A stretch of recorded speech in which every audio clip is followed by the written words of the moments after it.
Hello everybody, how are you doing? This is MD Tech here with another quick tutorial. Today I'm going to be showing you guys how to set app permissions in Windows 10. So if you have specific applications that you want to control what, how, and what they actually do, this tutorial will go over how to monitor exactly what apps have access to on your computer.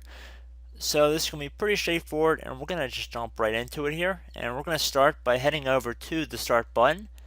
And then we're going to left click on the little gear icon right above the power button that should say settings if you hover over it. Now you want to left click on the privacy tile.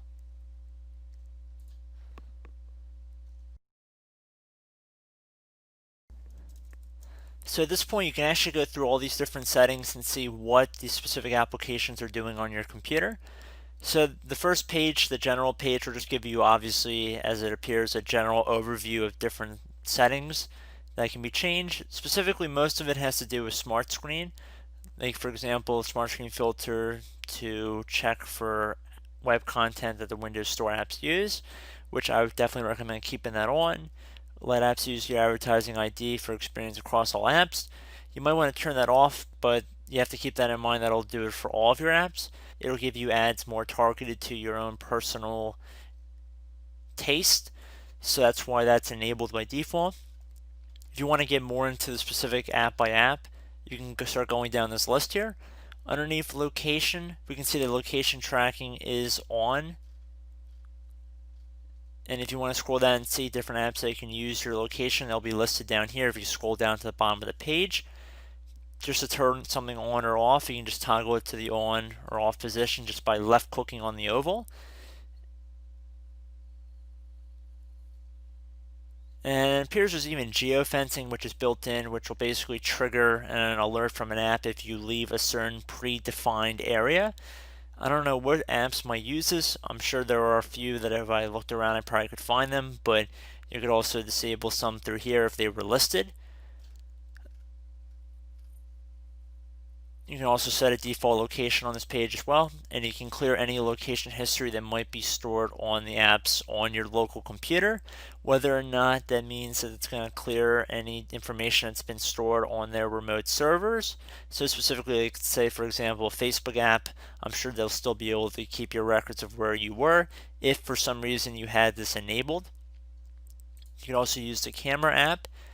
And again, you can just toggle the top setting to the off position to turn it off for all of the apps below. But we can see how many apps have our camera on by default. Most of these settings are turned on when you're installing Windows 10 by default and you don't change any settings. This is what will typically happen to you. You'll have a lot of things that are more invasive on your privacy than you might consider. So just keep that in mind. You can disable any one particular one, or you can just turn them all off at the top by just toggling this to the off position. You can also go down to the microphone setting on the left, and you can turn on or off ones for specific apps. Same thing with notifications, speech and ink typing, and that's pretty much it. If you want to scroll down to email, you can go through some of the other ones here as well. A lot of these will be targeted specifically for whatever the category is once you get down that far. But I think the biggest things that most of you guys are going to be concerned about, it will be underneath the location tab, the camera tab, the microphone tab, and the notification tab.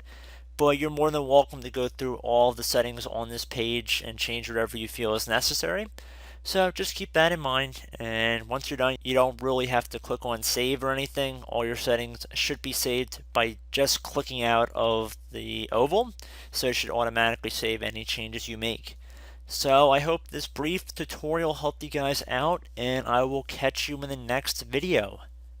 Goodbye.